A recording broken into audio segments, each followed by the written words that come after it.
қалыптасу деген сөздің өзі өте орынды секілді да. Өйткені қазір қоғамда мынандай бір адасу бар. Өзімді таппай жүрмін деген секілді. Яғни өзіңді ізде, өзіңді тап деген секілді.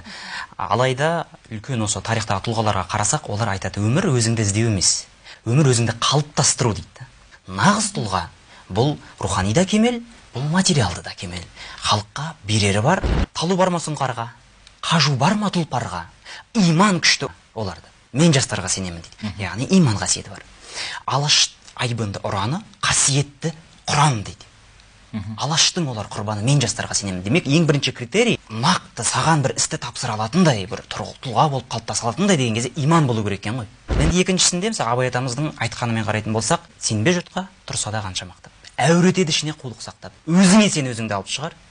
Ақылы мен қайратын екі жақтап. Демек, бізге ең бірінші иман керек, Аллаға сенім. Екіншісі, өзіңе білікті маман ретінде сенім керек. Осы екі сенім біріккен жағдайда сенен бір тұлға болып шығады, сенен бір құндылық сыртқа қарай шығалады деп ойлаймын.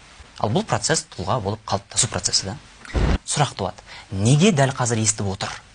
Мүмкін өмірлік тәжірибесінің барлығын жиып, дәл қазіргі сәтте осы құндылық бере алатын сәті осы шығар. Өйткені қайталап айтамыз, Алланың амал тағдырында күллі нәрсе үтір нүктеден ойластырылған. Біреу артық естімейді, біреу кем емес естімейді. Біреу ерте, біреу кеш естімейді. Дәл өзінің бір уақыты бар да. Сондықтан дәл қазіргі уақытта естіп отырған болса, осы ой келіп отырған болса, демек осы сәтті қолдану керек, кеш емес. Өйткені амал тағдырда шатасу жоқ.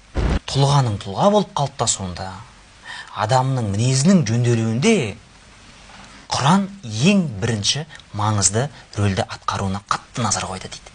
Қазіргі кезде сөз жоқ, біз батыстың ең жақсы білімдерін игеруіміз қажет. Бірақ айналып келген кезде әрбір істің өзінің реттілігі болады. Салсақ, ең бірінші Құранға назар салса. Өйткені қазіргі кезде Құранның қазақша түсіндірмелі, аудармалы, тәпсір барлығы бар. Түсінбесең жүктеп беретін ұстаздар бар мешітте.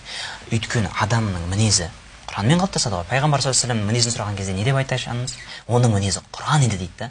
Сондықтан алғашқы кітап Құранды қойсақ. Ал енді осы Құранды ұстанған адамның мінезі қалай болады? Ол қандай болып тұлға қалыптасады деген сұрақ туса, сираны оқи ғой. Яғни пайғамбарымыздың саллаллаху алейхи ва саллям өмірбаяны деген.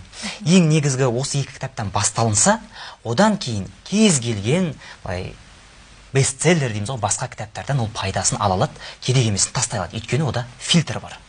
Аллах Тағала Худжрат сүресінде айтады ғой, бірінші аятында, Аллах және елшісінің алдына түспеңдер дейді. Яғни ең бірінші күллі нәрсе бәрібір Құран мен сүннеттен басталады. Дұрыс фундамент қалыптасады, одан кейін күллі еңбектерді оқыса да артық етпейді.